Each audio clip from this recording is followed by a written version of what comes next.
वेदों में नियमित कर्मों का विधान है और ये वेद साक्षात श्री भगवान से प्रकट हुए हैं। फलतः सर्वव्यापी ब्रह्मा यज्ञ कर्मों में सदा स्थित रहता है। इस श्लोक में अज्ञात कर्म अर्थात कृष्ण को प्रसन्न करने के लिए कर्म की आवश्यकता को भली भांति विवेचित किया गया है। यदि हमें यज्ञ पुरुष विष्णु के परितोष के लिए कर्म करना है तो हमें ब्रह्मा या दिव्य वेदों के कर्म की दिशा प्राप्त करनी होगी। अतः सारे वेद कर्मादेशों की संहिताएं हैं। वेदों के निर्देश के बिना किया गया कोई भी कर्म विकर्म या अवैध अथवा पापपूर्ण कर्म कहलाता है। अतः कर्म फल से बचने के लिए सदैव वेदों के निर्देश प्राप्त करना चाहिए। जिस प्रकार सामान्य जीवन में राज्य के निर्देश के अंतर्गत कार्य करना होगा, उसी प्रकार भगवान के परम राज्य के निर्देश में कार्य करना चाहिए। वेदों में ऐसे निर्देश भगवान के श्वास के प्रत्यक्ष प्रकट होते हैं।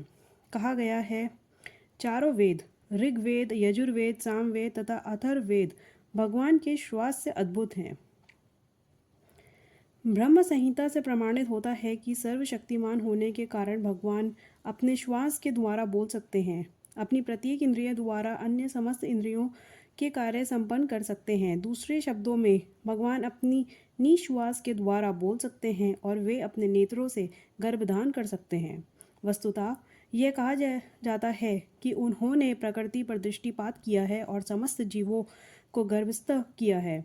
इस तरह प्रकृति के गर्भ में बद्ध जीवी प्रविष्ट करने के पश्चात उन्होंने उन्हें वैदिक ज्ञान के रूप में आदेश दिया, जिससे वे भगवत धाम वापस जा सके। हमें यह सदैव स्मरण रखना चाहिए कि प्रकृति के सारे बद्ध बुद्ध जीव भौतिक भोग के लिए इच्छुक रहते हैं, किंतु वैदिक आदेश इस प्रकार बनाए गए हैं कि मनुष्य अपनी विकृत इच्छाओं की पूर्ति कर सकता है तथा कथित सुख भोग पूरा करके भगवान के पास लौट सकता है। बुद्ध जीव के लिए मुक्ति प्राप्त करने का यह सुनहरा अवसर होता है। अतः उन्हें चाहिए कि कृष्ण भावना भावित होकर यज्ञ विधि का पालन करें। यहाँ तक कि जो वैदिक आदेशों का पालन नहीं करते, वे भी कृष्ण भावनामृत के सिद्धांतों का ग्रहण कर सकते हैं, जिससे वैदिक यज्ञों या कर्मों की पूर्ति हो जाएगी।